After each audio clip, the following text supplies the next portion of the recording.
देखें, शाहीन अफरीदी और बुमराह का अगर आप कंपैरिजन करें तो मुझे लगता है कि शाहीन अफरीदी जो है वो स्टार्ट के ओवर में बेहतर साबित हो सकते हैं बुमराह की निस्बत। उसकी दूसरी वजह यह है कि बुमराह जो हैं, अगर आप पास्ट में कुछ मैचेस देखें तो पाकिस्तानी ओपनर्स जो हैं वो उसको बहुत बेहतर तरीके से खेल चुके हैं।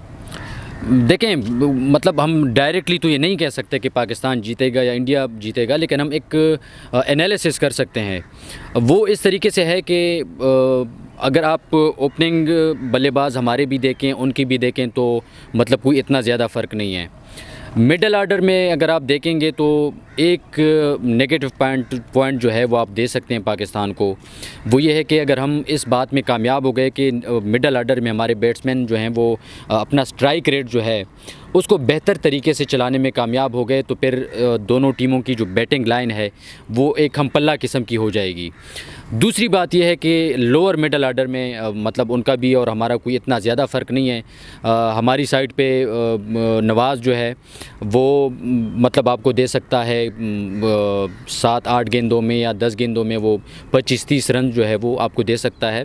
तो उसी तरीके से इंडिया के पास भी प्लेयर्स हैं जो आपको एक कम टाइम में, एक ऐसे टाइम पे जब आपकी टीम जो है वो स्ट्रगल कर रही हो और लोअर मिडल आर्डर जो है वो परफॉर्म करे, तो ये ऑप्शंस दोनों के उस पे हैं। लेकिन दूसरी बात यह है कि इस साइड पे हमारी जो स्पिन बॉलिंग है इस दफ़ा पाकिस्तान ने स्ट्रॉन्ग की हुई है, और मेरा ख़्याल है कि उनकी साइड पे उनकी जो स्पिन बॉलिंग है, लेकिन कुछ प्लेयर्स के उनके जाने के बाद अब दोनों साइड्स तकरीबन बराबर हैं।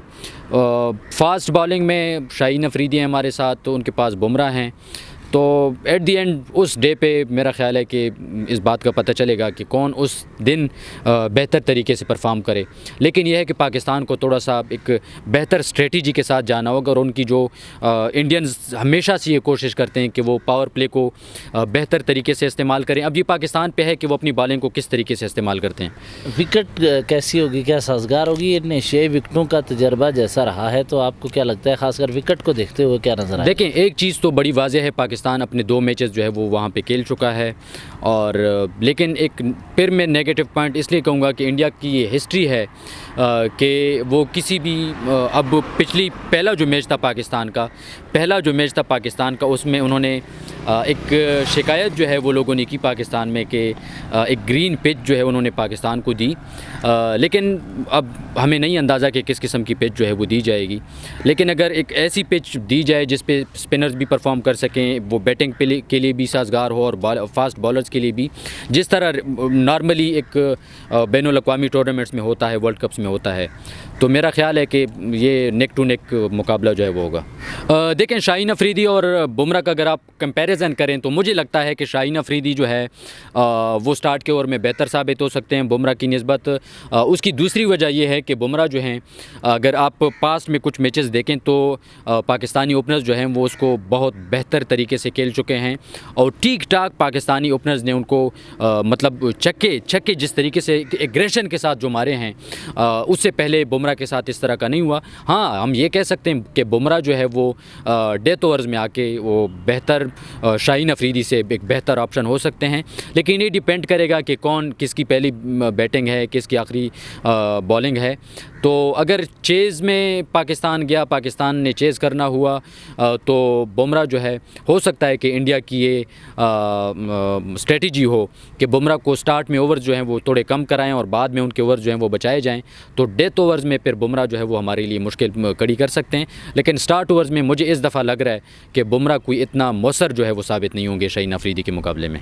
तो स्पिन बॉलिंग में कैसे देखते हैं दोनों टीमों को? स्पिन बॉलिंग में मुझे लग रहा है कि इस दफ़ा जो पाकिस्तान ने कम्बिनेशन बनाया है, जो मतलब 3-4 स्पिनर्स पाकिस्तान ने ऐड किए हैं इस दफ़ा, तो कम्बिनेशन मुझे लग रहा है कि पाकिस्तान का इस दफ़ा लीतल है।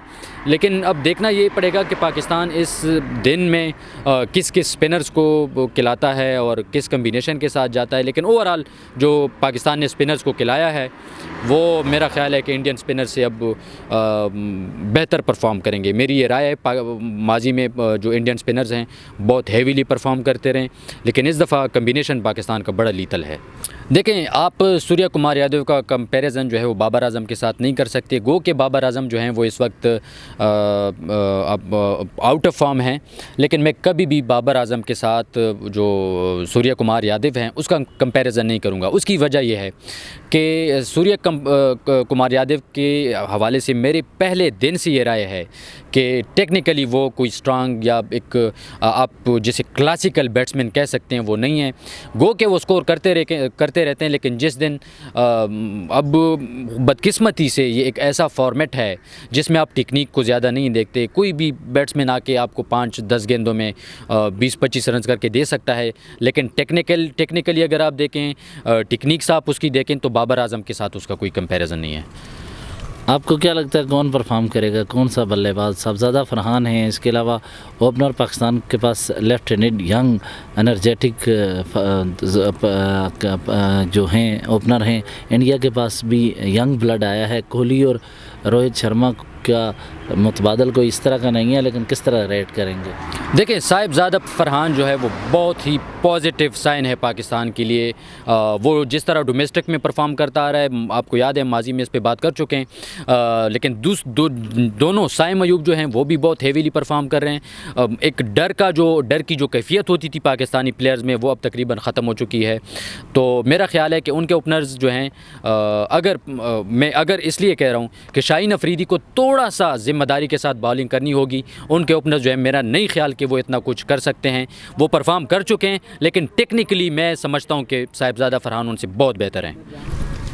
मेरा ये ख्याल है कि अगर आप शाहीन अफरीदी और बुमराह का कंपैरिजन करें तो स्टार्ट के ओवर में अगर आप तज्जिया करें तो शाहीन अफरीदी जो हैं वो मेरा ख्याल है बेहतर हैं, लेकिन अगर आप एट द एंड आखिरी ओवर्स में आप देखें तो बुमराह जो हैं वो बेहतर परफॉर्म कर सकते हैं। और ठीक ठाक पाकिस्तानी ओपनर्स ने उनको मतलब छक्के जिस तरीके से एग्रेशन के साथ जो मारे हैं, उससे पहले बुमराह के साथ इस तरह का नहीं हुआ। हाँ, हम ये कह सकते हैं कि बुमराह जो है वो डेथ ओवर्स में आके वो बेहतर शाहीन अफरीदी से एक बेहतर ऑप्शन हो सकते हैं, लेकिन ये डिपेंड करेगा कि कौन किसकी पहली बैटिंग है, किसकी आखिरी बॉलिंग है। तो अगर चेज़ में पाकिस्तान ने चेज़ करना हुआ तो बुमराह जो है हो सकता है कि इंडिया की ये स्ट्रेटजी हो कि बुमराह को स्टार्ट में ओवर्स जो हैं वो थोड़े कम कराएं और बाद में उनके ओवर्स जो हैं वो बचाए जाएं। तो डेथ ओवर्स में फिर बुमराह जो है वो हमारे लिए मुश्किल खड़ी कर सकते हैं, लेकिन स्टार्ट ओवर्स में मुझे इस दफ़ा लग रहा है कि बुमराह कोई इतना मौसर जो है वो साबित नहीं होंगे शाहीन अफरीदी के मुकाबले में। तो स्पिन बॉलिंग में कैसे देखते हैं दोनों टीमों को? स्पिन बॉलिंग में मुझे लग रहा है कि इस दफ़ा जो पाकिस्तान ने कम्बिनेशन बनाया है, जो मतलब 3-4 स्पिनर्स पाकिस्तान ने ऐड किए हैं इस दफ़ा, तो कम्बिनेशन मुझे लग रहा है कि पाकिस्तान का इस दफ़ा लीतल है। लेकिन अब देखना ये पड़ेगा कि पाकिस्तान इस दिन में किस स्पिनर्स को खिलाता है और किस कम्बिनेशन के साथ जाता है। लेकिन ओवरऑल जो पाकिस्तान ने स्पिनर्स को खिलाया है वो मेरा ख्याल है कि इंडियन स्पिनर से अब बेहतर परफॉर्म करेंगे। मेरी ये राय है। माजी में जो इंडियन स्पिनर्स हैं बहुत हेवीली परफॉर्म करते रहे, लेकिन इस दफ़ा कम्बिनेशन पाकिस्तान का बड़ा लीतल है।